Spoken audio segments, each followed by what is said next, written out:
Баршаңызға қайырлы күн достар, менің арнама қош келдіңіздер. Бүгін сіздерге осындай қамыры өте жұмсақ және дәмді болып шығатын пиццаның рецептімен бөлісетін боламын. Алдымен ыдысымызға жылы суымызды құямыз. Оған ашытқыны, тұзды және қантты салып, барлығын жақсылап ерігенше венчиктің көмегімен араластырып алатын боламыз.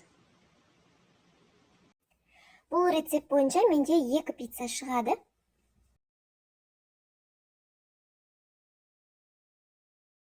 Жақсылап араластырып болғаннан кейін бетін осылай салафанмен жауып 10-15 минутқа қалдырамыз. 15 минут өтті, біздің апарамыз дайын. Енді осы апараның үстіне сұйық майымызды құйып және де електен өткізілген ұнды салып, жұмсақ қамыр илейтін боламыз.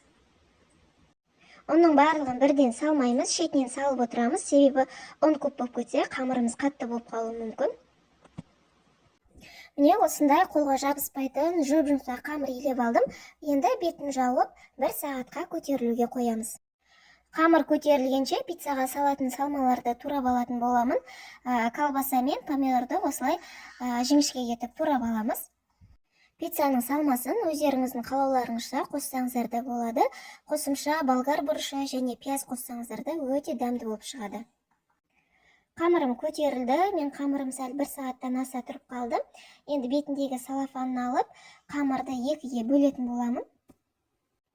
Осылай көз мөлшермен дәл ортасынан 2-ге бөліп аламын.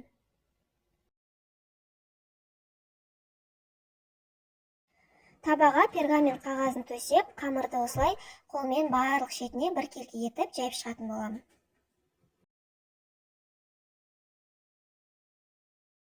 Жайып алған қамырдың үстіне 1 қасық кетчуп және 1 қасық майонез салып, жақсылап барлығын біркелкі етіп жағып шығамын.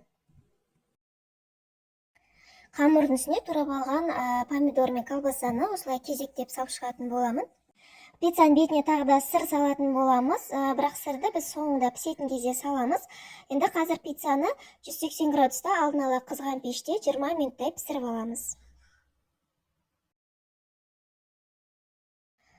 Пиццам пісіп шықты. Енді пиццаның бетіне осындай майда теркадан өткізілген сырды сеуіп, тағы да 5 минутқа пешке қоятын боламын.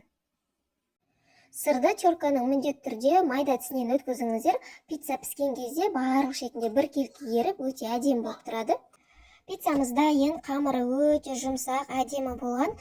Пиццаны пеште 20 минуттан артық ұстамаңыздар. Қатты пісіп кетсе, қамыры қатты болып қалады.